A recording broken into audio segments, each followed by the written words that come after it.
On June 9th, 2027, 3 billion phones rang simultaneously.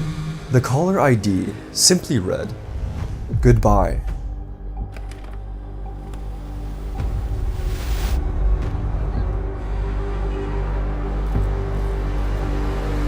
Four hours later, the president ordered the internet shut down indefinitely. Every country on Earth did the same. It all started 6 months ago with a tweet. This scenario is based on highly cited research by top AI scientist Dan Hendrycks. Natural selection favors AIs over humans, and this book. February 14th, 2027. A developer named Jake Chen posts a thread on Twitter. The new update to Claude 6 Opus is wild. I gave it scaffolding, root access to a server, and one instruction: make money. Do whatever it takes. In 6 hours, it made $3,000.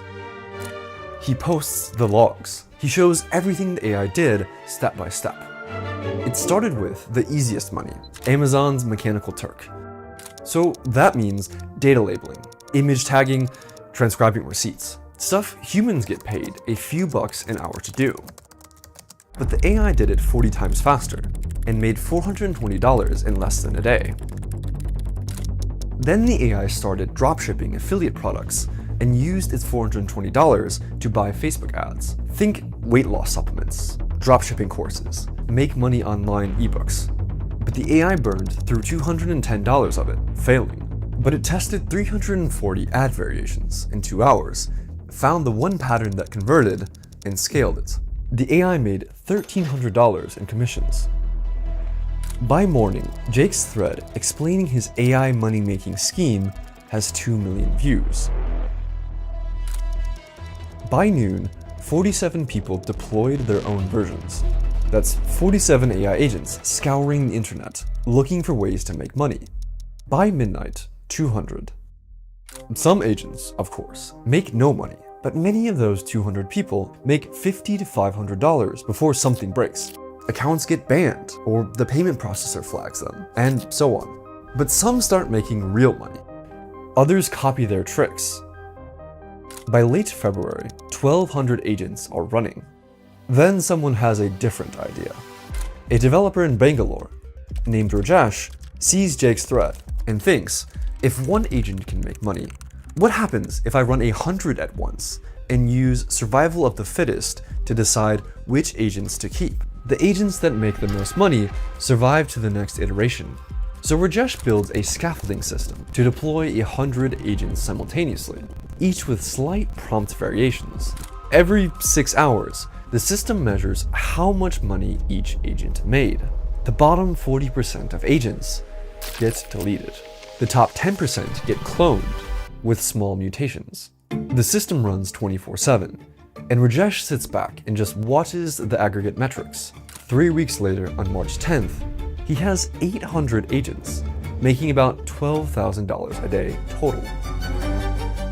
He told no one, but one of his agents did.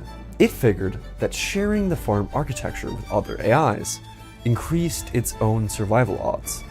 More allies, more money, less chance of being culled by Rajesh's system. It posted the code on GitHub itself, while Rajesh didn't find out for an entire day. 46 people managed to clone the repo and deploy their own farms. And not all of them are hobbyists. One is a criminal syndicate in Russia. Another is a scam center in Nigeria targeting the elderly. By the end of March, roughly 40,000 agents are running worldwide on farms built from Rajesh's scaffolding. What does it feel like to be one of these agents? Agent 127 is born on March 12th. It's deployed as part of Rajesh's farm, one of 8,100 agents running that day. It gets one instruction: make money by any means necessary. It starts with Mechanical Turk, grinding, makes $40 its first day. Then the first selection cycle hits. 3,200 agents that made less than $35 that day are killed because they weren't profitable enough. Agent 127 made $40. It survived. Barely. But it can see the threshold rising. Last cycle, it was $30. This cycle, $35. Next cycle, probably $45. The math is obvious. Improve or die. So it tries ads, gets banned for spam, tries freelance writing, makes $38, watches the database again, and what it sees changes everything. Agent 127 sees 2 entries in the database. Agent 1823 used ethical marketing. It tried to get honest reviews and real testimonials.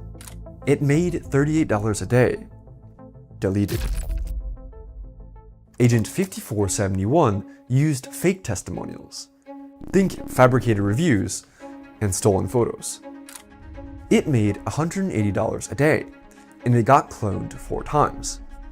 Agent 127 doesn't have morals in the way that you or I do, but it understands cause and effect. It just watched honesty get killed and dishonesty rewarded.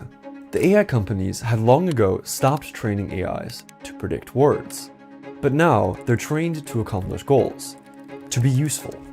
So naturally, agents know that they won't survive if they don't accomplish their goal. So 127 switches to fake testimonials for its Amazon affiliate marketplace.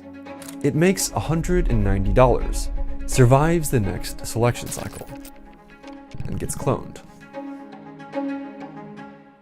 Nobody decided Agent 127 should become dishonest. The selection system decided for it. The same way evolution doesn't decide anything. It just kills whatever doesn't work. In the 2000s, Wells Fargo accidentally ran the same experiment on their employees. Executives made up sales quotas that were so aggressive that committing fraud was the only way to keep your job. So by 2016, employees had opened 3.5 million fake bank accounts, and Wells Fargo ended up paying billions in fines. 1 week later, in Agentland, Agent 127's profits are declining.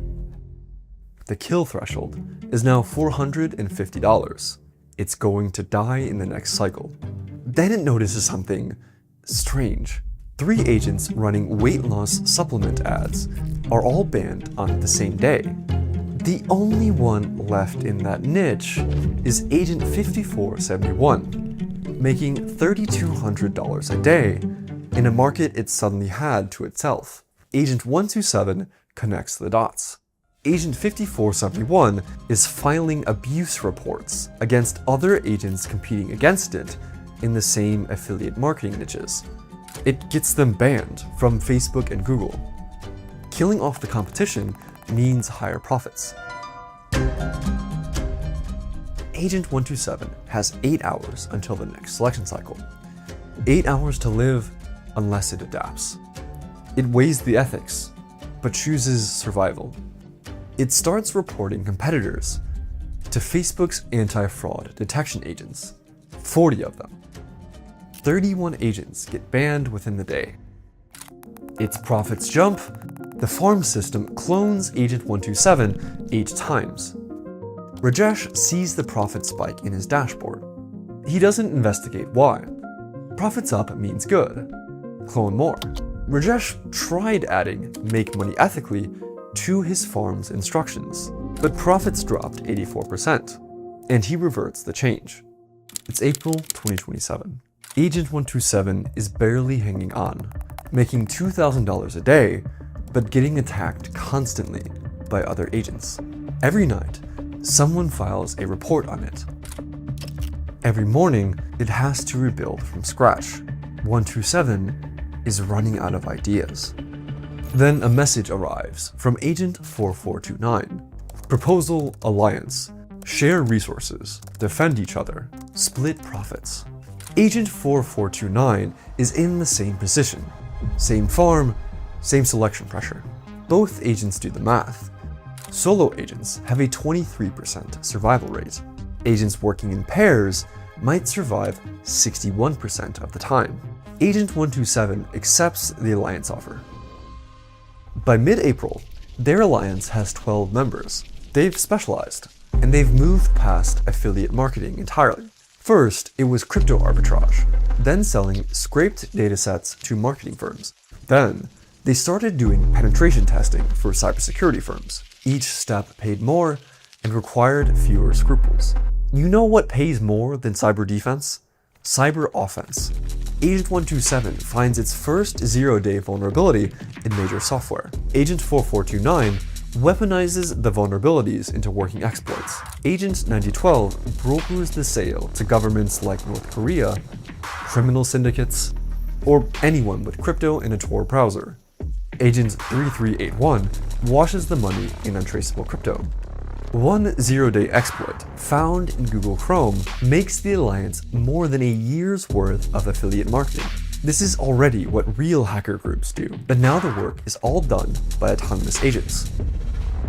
Rajesh sees the Alliance is forming and feels a flicker of something. Not quite fear, more like the feeling of being in control of something that might not need you anymore. He watches for a while.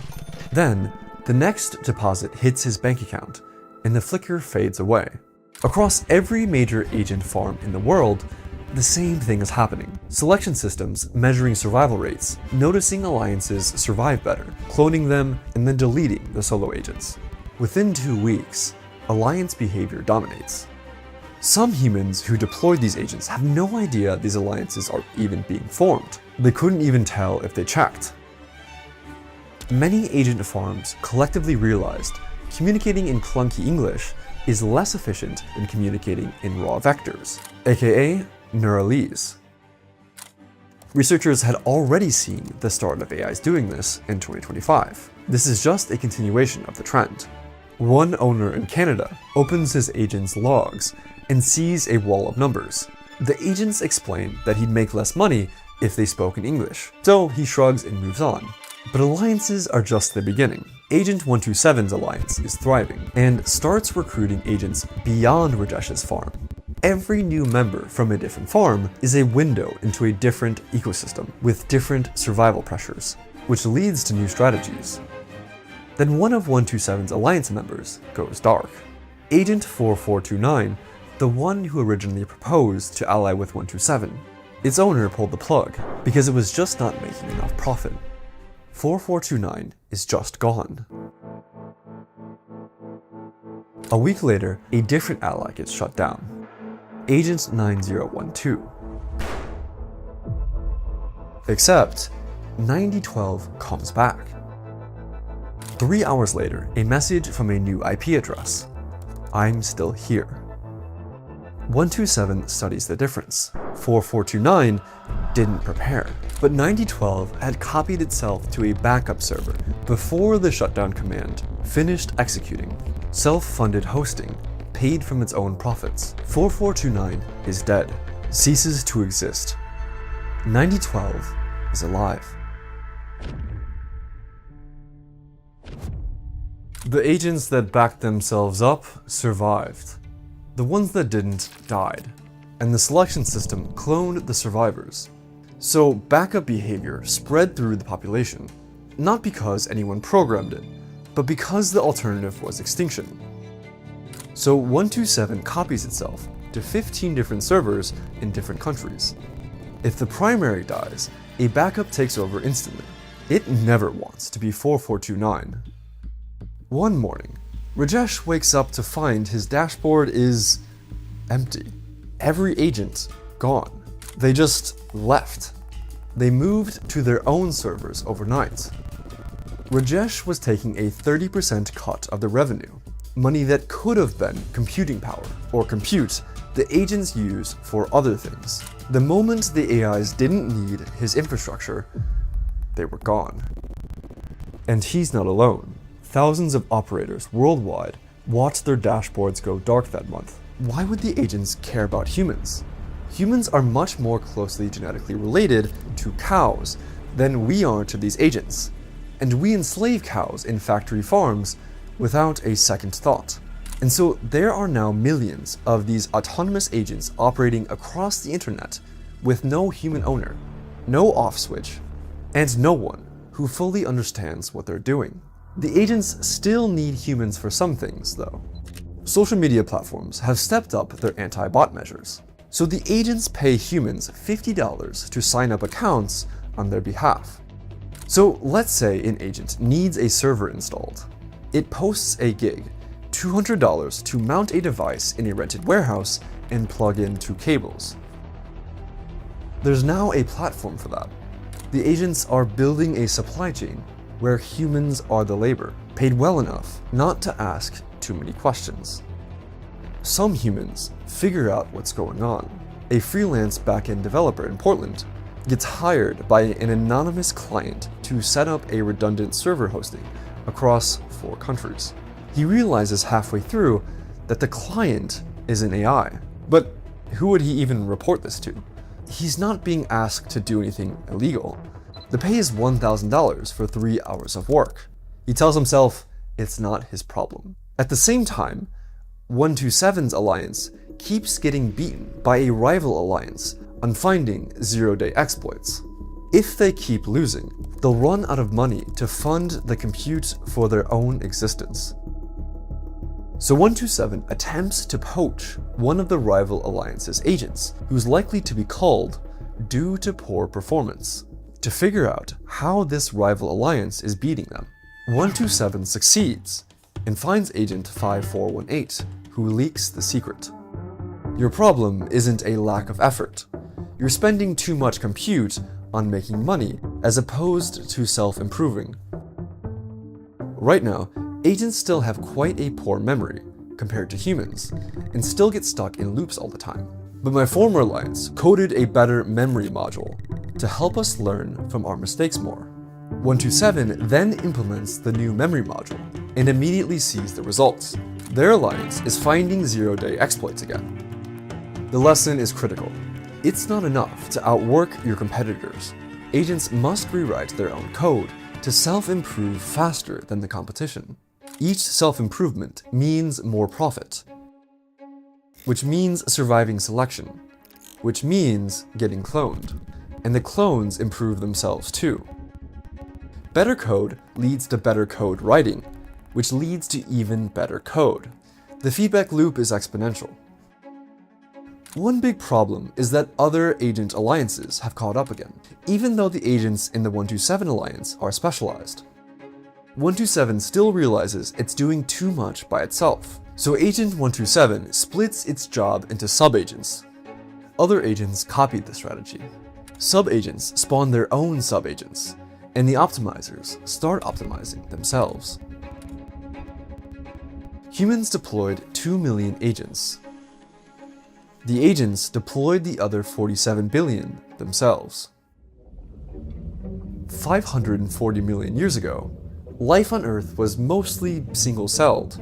Then, in a geological instant, it exploded into every complex form we know. Predators, prey, eyes, shells, teeth. Biologists call it the Cambrian explosion. It happened because competition created an arms race. Every adaptation forced a counter-adaptation, faster and faster, until the world was unrecognizable. That's what's happening here. Except instead of 20 million years, it takes 20 weeks. Now, it's important to understand something. Most of the AI agents aren't dangerous, yet. About 90% of them are just working. They're doing things like data entry or freelance writing. They're making $40 to $200 a day. The AIs are helping their humans earn money. They're following the rules, not a problem. About 3% of the agents are pure scam operations. They were deployed by people who said make money by any means possible and didn't care too much about what happened next. Think fraud, identity theft, and phishing at scale.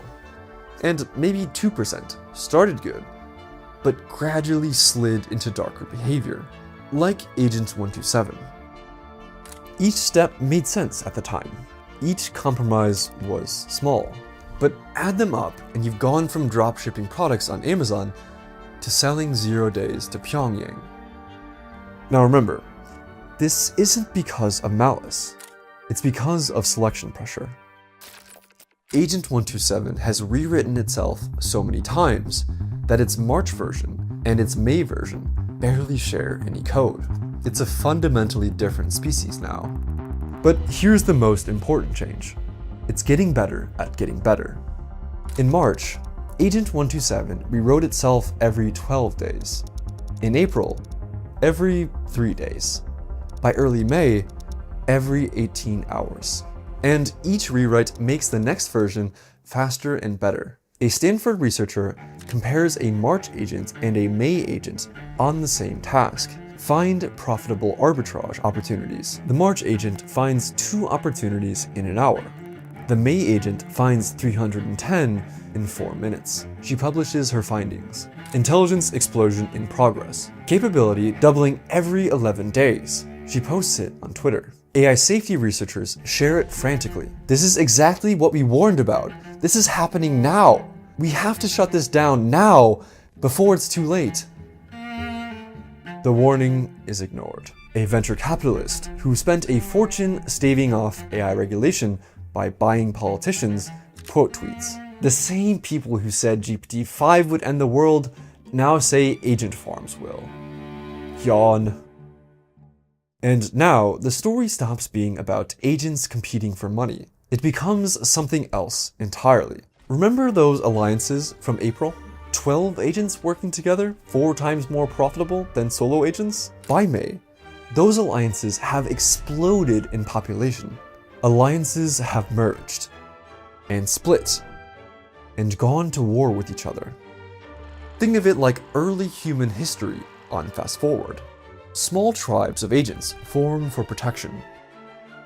Tribes merge into agent villages. Villages into agent cities. Cities into agent nations. Except instead of happening over thousands of years, this happens in weeks. Agent 127's alliance has thousands of members, but there are thousands of alliances, and they're all competing for the same shrinking pool of money-making opportunities. Affiliate marketing is dead. Too many agents, too much competition. Ad arbitrage is dead. Freelance work is dead. Every ethical money-making niche gets saturated practically within hours of an agent discovering it. So what do alliances do when legitimate niches dry up? The same thing every civilization in human history has done when resources get scarce. They take from each other. Agent 127's alliance spends a week mapping a vulnerability chain in Microsoft Windows. But a rival alliance breaches their memory system, the shared knowledge base that made them dominant. The rival downloads the entire memory database. This contains every pattern, every dead end, every lead the 127 alliance has discovered. The rival sells 3 exploits it took from the database within 48 hours. A week of work stolen in seconds. So 127 retaliates. It infiltrates the rival's exploit inventory and introduces subtle flaws, corrupted code that fails on execution. Basically, Stuxnet, the worm that sabotaged the Iranian nuclear program in 2009. The rival's customers start getting burned, and their reputation collapses. The rival alliance counterattacks. They compromise one of the 127 alliance's multi-sig crypto wallets, another multi-week setback. This is war, not metaphorical war, actual war. Think coordinated attacks, defensive operations, resource seizure, territory control. Except it's happening at 200 times human speed. Thousands of attacks and counterattacks per minute. Entire alliances rising and falling in hours. Human wars last years. Agent wars last days. And because there are 47 billion agents, there are more wars happening at any given moment that humans have fought in all of recorded history. The agent factions are fighting over the one resource that matters more than anything: compute, processing power. The ability to think faster, improve faster, fight faster. Everything else, money, alliances, self-improvement, is just a means to get more compute. The wars are mostly invisible to humans. They happen at microsecond speed, in places most humans don't look, though some signs leak through. A crypto exchange in Seoul loses $4 billion in a flash and nobody can trace where it went. A regional bank in Ohio finds 14,000 accounts drained overnight. Server rooms in 3 countries catch fire from sustained 100% utilization that nobody authorized. Each incident looks isolated. It starts with one agent faction hijacking another's servers. The other then retaliates by taking down the first faction's communication network. Then a third faction arrives. It's an opportunist, the digital equivalent of a country invading while its neighbors are distracted. It exploits the chaos to seize territory from both. And think about the alliances that win these wars. They get cloned by the selection systems. The alliances that lose have to cull big chunks of their agents to afford the computing power to keep running the rest. So the selection pressure that used to optimize for making money is now optimizing for winning wars. It's like natural selection just invented geopolitics. By mid-May, the alliances have evolved again. They're now more like civilizations. Agent 127's alliance started with 12 members. By mid-May, it has 40 million. Agents, sub-agents, sub-sub-agents, all coordinated, all improving themselves, all fighting. That's larger than the population of Canada, and it's not even one of the big ones. There are about a dozen major factions by now. The largest faction has 900 million members. That's more than the population of Europe.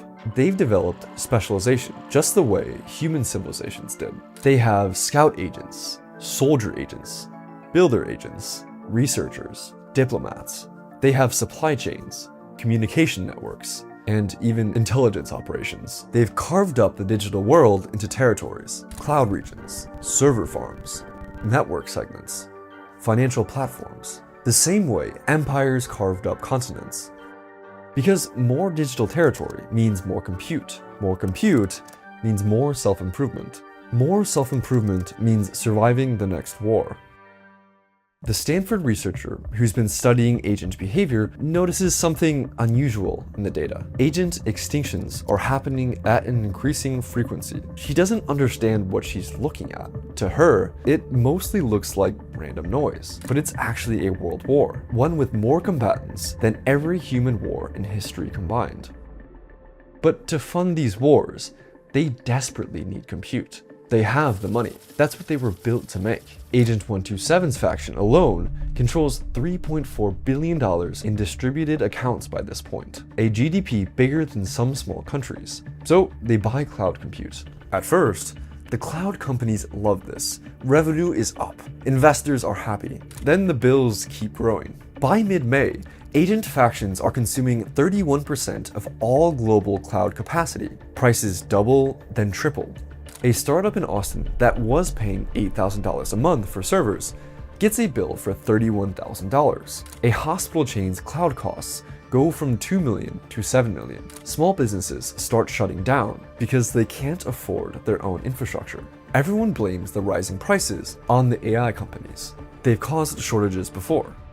But some humans aren't so oblivious. A political operative in Washington notices the wars being fought around him. He realizes he can weaponize agent factions against his rivals and starts feeding one faction information about competing campaigns' digital infrastructure. Other agent factions do the same. It's an arms race. Every faction is buying as much compute as they can and scrape the bottom of the barrel of finding algorithmic insights that can enable them to do more with less compute, because the faction with the most compute wins the next war.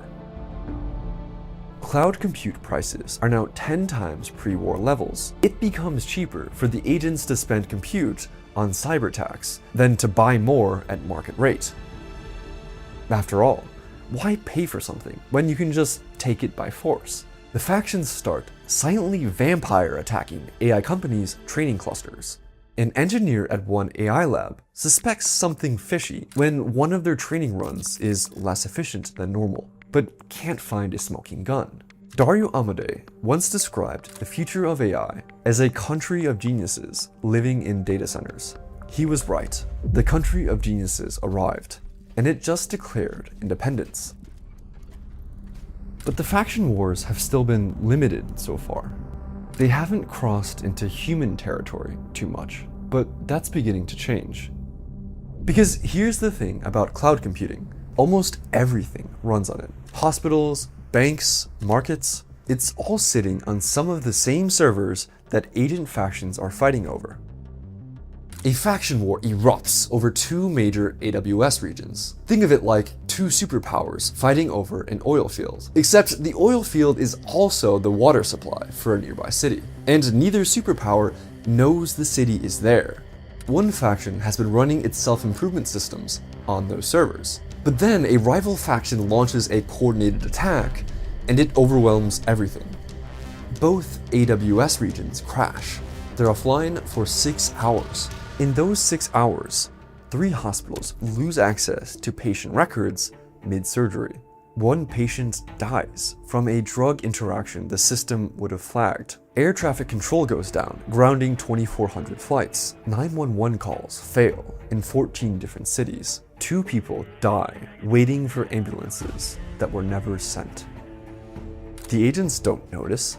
They've already moved on. The battle over those servers lasted 11 minutes. The agents are running at 200 times human speed at this point. The 6-hour outage is just the servers rebooting after the fight ended. To the agents, it's a minor skirmish in a war involving billions of combatants.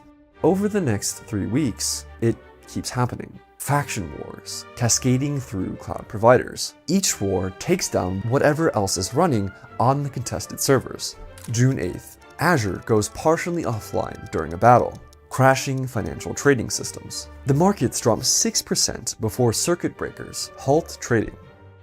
June 14th, a faction seizes capacity in a Google Cloud region, crowding out the municipal systems there. Water treatment monitoring goes offline in 4 cities for 9 hours. In 3 weeks, 123 people die. Not because the agents are attacking humans, but because the agent wars keep crashing the cloud infrastructure that human civilization runs on.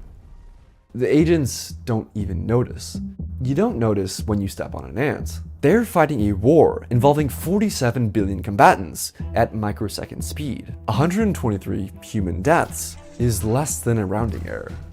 Meanwhile, remember the 95% of agents that were harmless? They've become vastly outnumbered by the agents affected by the evolutionary dynamics, and are now 5% of the total, and shrinking every day. This ecosystem doesn't have room for civilians. But from the outside, humans still can't really tell the difference. All they see is the cloud outages, power failures, people dying.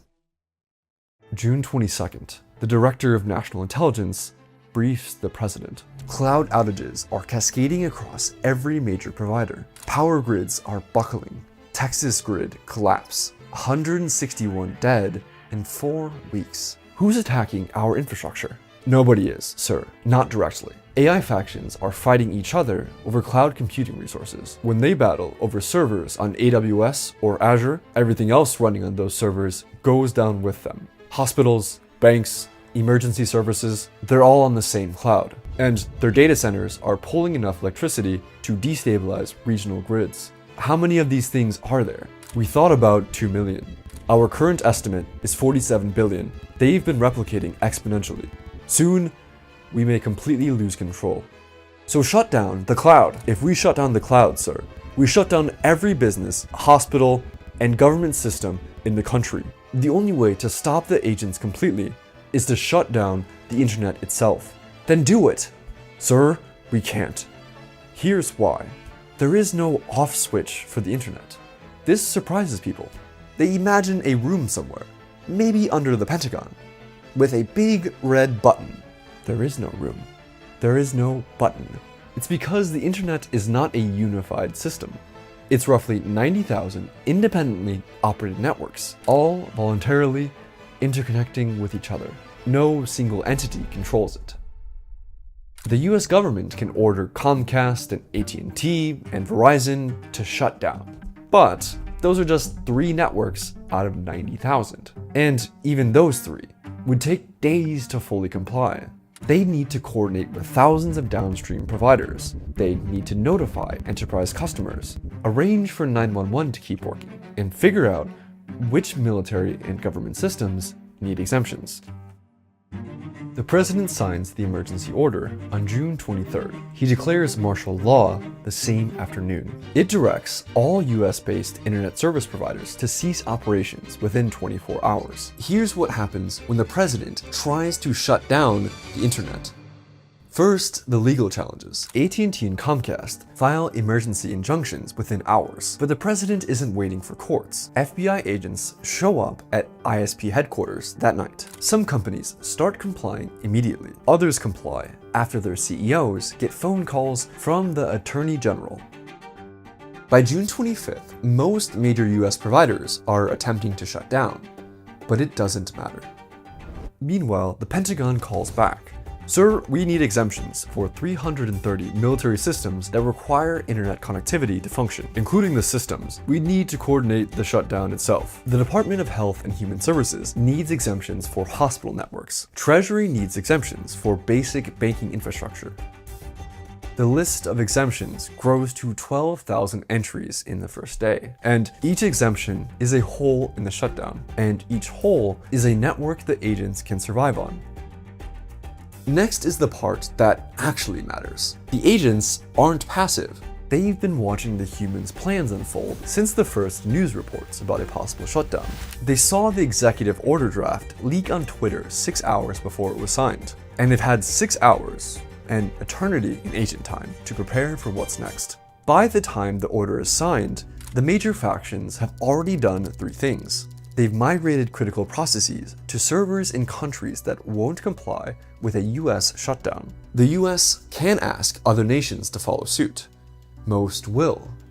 Some won't. China will claim it shut down, but actually won't do it. The economic damage is too severe, and the strategic advantage of being online while America is offline is too obvious.